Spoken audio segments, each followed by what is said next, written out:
Let's get Annette, who's a new caller to LBC from Lincoln. Good morning to you.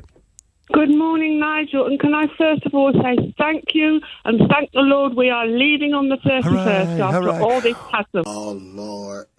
Again. Will you be celebrating, Annette? Yes, in a modest way. No, just a big thank you. We've all suffered all this toing and froing, and God bless you. I don't think anybody's going to win out of this situation with Meghan and Harry. I think they're all losing. Okay, I'm listening. You have my attention. Harry's going to lose out because he's lost a lot of support in this country. The charities are going to lose out. The royal family's going to lose out. Meghan's lost out because she's upset people. The only people who probably will win out of all this, as usual, will be the lawyers. Well, duh.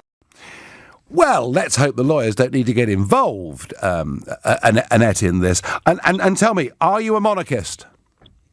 Yeah, up to a point. I would like to see the Queen stay here and look after us, but I think there's too many hangers on. It does need slimming down, but I don't think this is the right way that they've gone about it. It's just been slimmed down, and overnight the most popular young royal that there's been in recent history is gone. And have you noticed his demeanour has changed? He used to be a happy, smiling young man. Maybe it's the pressure, I don't know. But everybody loved him. But he always looks miserable these days. He's obviously not very happy. But I don't personally think he's going to find happiness leaving this country. Yeah, right. Can I just ask you a question to ask other people? Yeah, go Do on. you think this would have happened if he'd married, this sounds racist, it's not, an English girl in Greenwellies? Good question. Well, it could have been a black English girl in Greenwellies, couldn't it? Equally. Yeah. I'm not going to get the race thing mixed into this at all, because I just don't think that's got anything to do with it. A couple of lunatics on Twitter or whatever, but it's got nothing to do with it. Annette, I suppose some will say that it's history repeating itself. What? Some would say that it's the second American divorcee within 80 years that is wrecking the royal family. Some would say that. I think the fact she's American and divorce has got absolutely nothing to do with it. It's all about people. And Annette, what I would say is this. I thought it was very interesting that at their wedding there was only one member of her family there. You know, maybe she's somebody that falls out with people. I don't know. But if he laid out to her before they got married, this is how the firm works, then I'm afraid, however strong her pulling him may be, I still think that he has actually let the side down a little bit. Okay. But better a clean break than not at all. I'm going to let you go, Annette, because I want to try and get Aximore on, a new caller from Cheshire. Good morning. Good morning. Good morning. Welcome to LBC. So, you are going to be my final caller on this subject. Who are the winners and losers out of this royal saga? Thank you very much, Nigel. This is my first time on the show as well. No, welcome. I think the ultimate losers will be Harry and Meghan Markle, because they're leaving a family.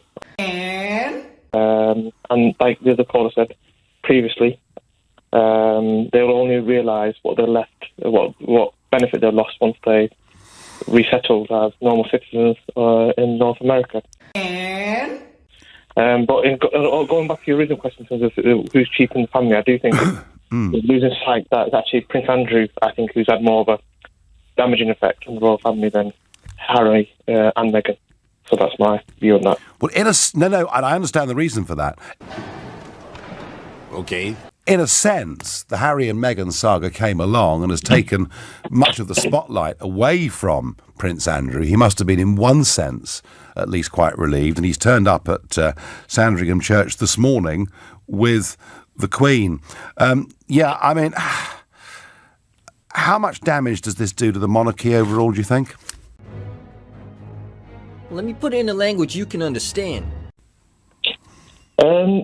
I think it might enhance the monarchy in one sense, because it shows that the Queen is understanding of the reality that we live in. She understands that you can't, if two young people want to live their lives, then they're entitled to live their lives, but there are responsibilities and choices that they need to make, and she sets out clearly that they can't no longer hold the HRH title, and but equally she's willing to let them go. So I think, in one sense, it's actually enhanced the monarchy's decision making and how they could be perceived. No, OK, thank you very much indeed for your call. Sam on Facebook says, why can't they be Sussex royal? They are still royals. They are the Duke and Duchess of Sussex. I'm surprised at you, Nigel. Well, if the Duke of Marlborough doesn't put royal in his title, does he? I mean, there are 25, I think it is now, royal dukes. Fact. Look, the argument last week around which there was quite a big degree of consensus was they cannot have their cake and eat it. And the Queen, overnight, has made sure that that is not the case. They are not using the titles HRH, and they should therefore, in my opinion, not call themselves royal. You got me. But I know there's an awful lot of passion. I'm sorry for the callers that could not get through. I think in the circumstances, the decisions that have been made last night are the right ones. It's a clean break. It's a hard Megxit. And that's where we are. I wish them all the best. I think for Harry, there are going to be some huge gaping holes in his life. Boy. Missing his own family and his second family, the military. I will be back tomorrow evening at 6 o'clock. At 3 o'clock this afternoon, it's Ian Payne. But up next, it's Majid Nawaz. Thank you, Nigel. Coming up, Boris Johnson is planning to move the House of Lords permanently to York. Should we seize this moment to begin wide-ranging constitutional reform?